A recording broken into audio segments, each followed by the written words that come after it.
Hey guys, so it's September 1st, start of a new month, and we're going to be going into division of fractions today. So yesterday we showed you a video about how to convert between mixed numbers and improper to mixed numbers. That was just a skill that you need to know to help you be more efficient with the problems that we're going to show you over the course of this week.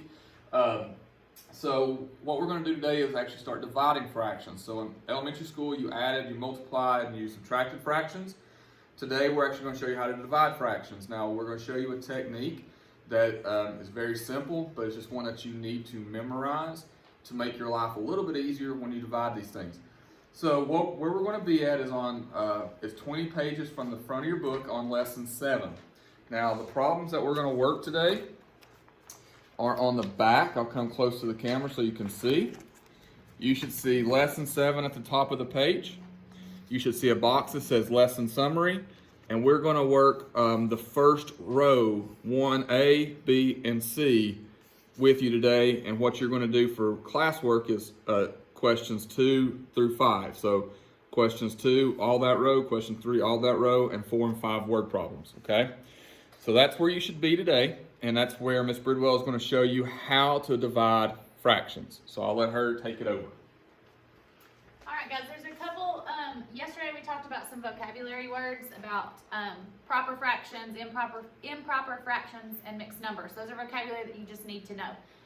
There's also a new word that you just are gonna you need to know. You need to memorize this word. It's a new word for you. It's called reciprocal, okay? And you will see that on lots of work that you do in 6th grade and grades to come. Okay, so what a reciprocal is, if I gave you the fraction 1/4, all the reciprocal is you flip that. So the denominator now becomes the top, and the numerator becomes the denominator. So the reciprocal of 1/4 is 4/1. So again, let's try 3/5. Okay, so if we ask you what's the reciprocal of 3/5, you would say the reciprocal is 5/3. Okay, so that's just something you have to memorize, especially for division. If the other concept you need to memorize, and hopefully you've already know this, but we don't have a chance to talk to you in person. We aren't really sure what your knowledge is with all of this. But if we give you a whole number, we assume that you understand that a whole number always goes over 1. So a whole number, guys, fractions are everywhere. Fractions, a whole number is a fraction. You know, 3/1. A whole number is always over 1. That's something that we want you to know, because when we divide fractions and you have a whole number, we want you to make, okay, that's always over 1. So a whole number is a fraction. Okay, so that's very important for today and for the next few days. So again, if we ask you the reciprocal, what's the reciprocal of 7? Well, you would have to realize that 7 goes over 1 to know its reciprocal is 1/7. Okay, so that's just something that some background knowledge that you need to be able to divide fractions. Okay. So we're going to go ahead and look at question 1A. Okay. And it starts out as 2/3 divided by 1/4. Okay. Now we talked about that this is not a hard concept. To be able to divide fractions really isn't hard if you memorize this little catchphrase. You'll hear us say this all the time, and you may have already heard it. Because while we have to do this right here, while she's writing that, is you technically cannot divide a fraction. Fractions cannot be divided. So in math, we have the freedom to manipulate a problem to make it kind of what we want it to do. So we know that we want to divide those fractions, but we know that, well, dividing fractions we can't technically do. So the phrase that she has written on the board here is a way that we manipulate the problem so that we can solve the division of fractions problem. So the fancy math word, when you come to division of fractions, you'll hear in proper terms, they say, well, in order to divide fractions, you have to multiply by the reciprocal. That's the fancy words. We like to remember and figure it for each 6th graders. It's easier to remember, keep it, change it, flip it. Okay, so you just need to remember, keep, change, flip when you divide fractions.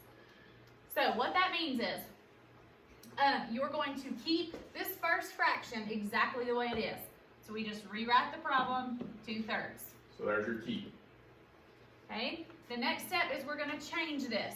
We are going to change that division to multiplication.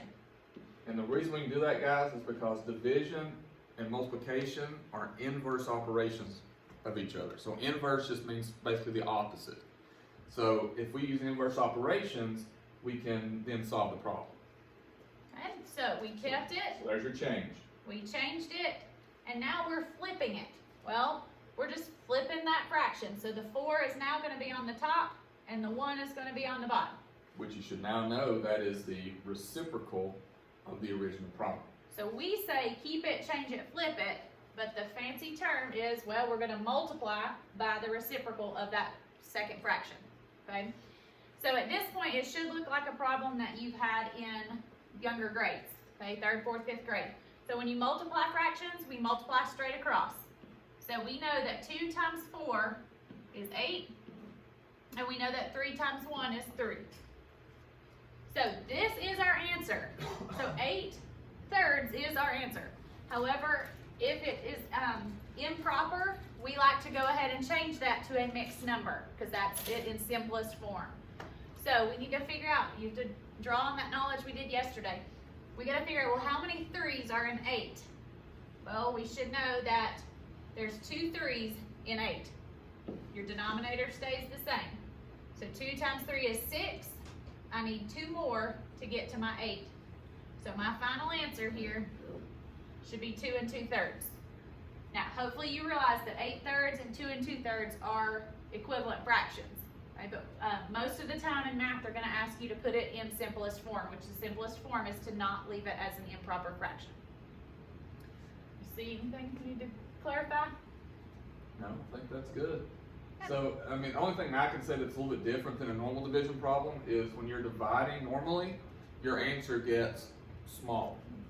But when we're dividing by fractions, and it's something you can look for to make sure you're doing it correctly, when we're dividing by a fraction, your number, as you notice, your answer actually is bigger than what you started with.